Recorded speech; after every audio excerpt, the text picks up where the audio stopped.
صباح الخير، صباح المحبة والسعادة على عيونكم يا طيبين.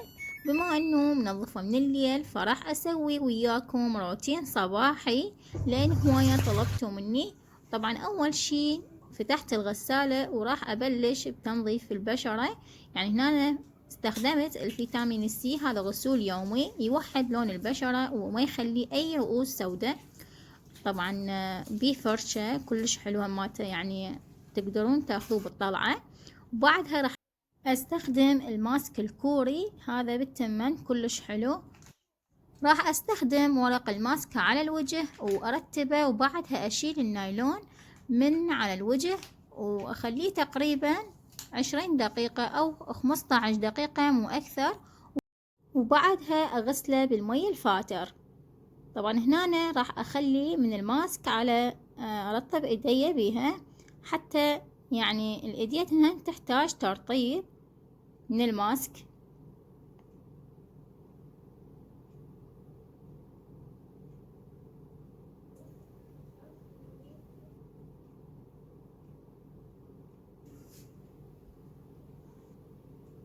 وبعد ما شطفت الوجه والايدين طبعا راح اخلي من هذا المرطب الفيتامين السي. يعني هذا ترطيب يومي. راح ارطب وجهي وبعدها ارطبها بايدي بيه. وبعد ما ارطب الوجه بالفيتامين السي راح اخلي من هذا الحاجب، يعني هذا سينمان كلش حلو الترابي، يعني مال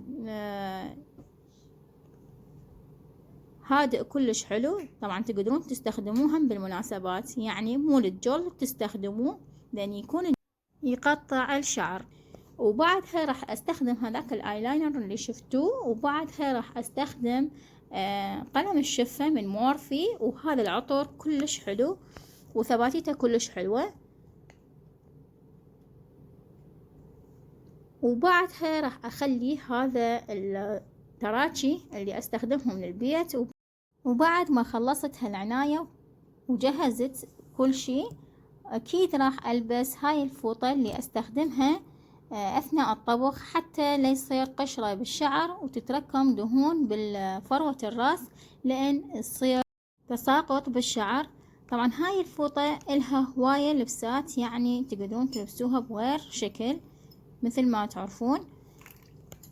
وبعدها اكيد اتجهت للريوق بهذا البسيط، راح اتريق وبعدها اتجه للمطبخ. واذا وصلتوا لهذه الدقيقة اتمنى منكم اللايك اذا عجبكم الفيديو، واذا اول مرة تشوفون قناتي تقدرون تشتركون بالقناة. وكل الهلا بكم.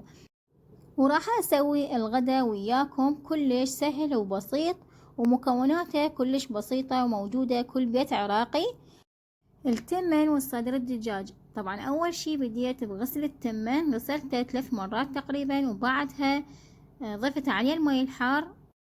وراح اقطع صدر الدجاج بهذا الحجم واتبله بربع كوب من حامض الليمون، واذا ما متوفر تقدرون تعصرون ليمونة واحدة وتضيفوها على الدجاج.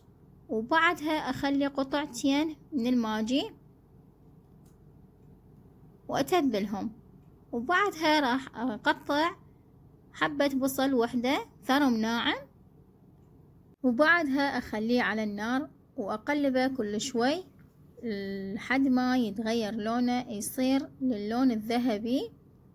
واضيف عليه صدر الدجاج، وراح اضيف صدر الدجاج والتتبيلة سوا على البصل اللي حمسته، واخليه على اعلى نار حتى ينشف. وبعدها اخليه على اقل نار. ضفت رشة ملح على البصل حتى لا يذب بالسوائل ويتكرمل عندي.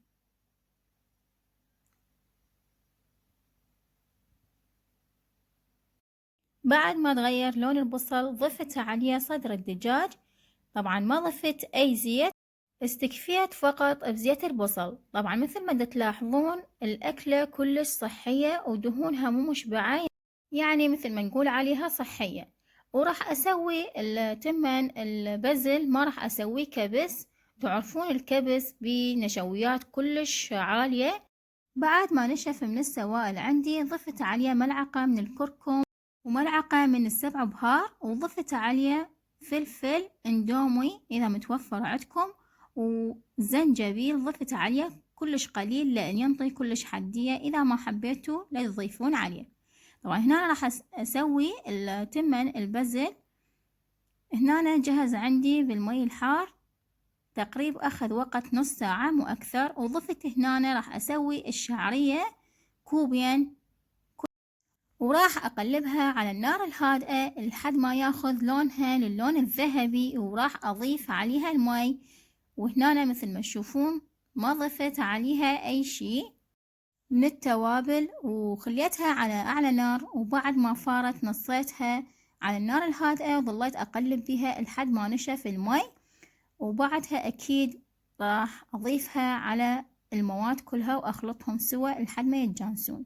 طبعا هنا التمن أخذ تقريبا وقت 15 دقيقة مو أكثر، وبزلته وصفيته وخليت عليه المي البارد حتى تروح النشويات كلها ويصير صحي أكثر.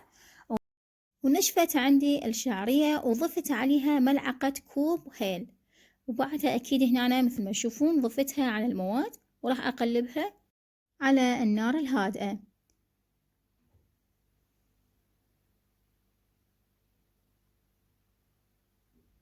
طبعا هنا مثل ما تشوفون راح أبدي أطبق التمن بطريقة البزل.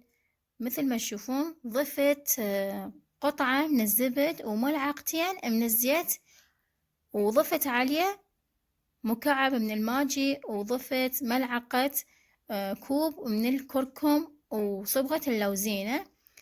إذا ما متوفر عادي تقدرون بالكركم، وضفت عليه نص من التمن وقلبته بهذا الشكل.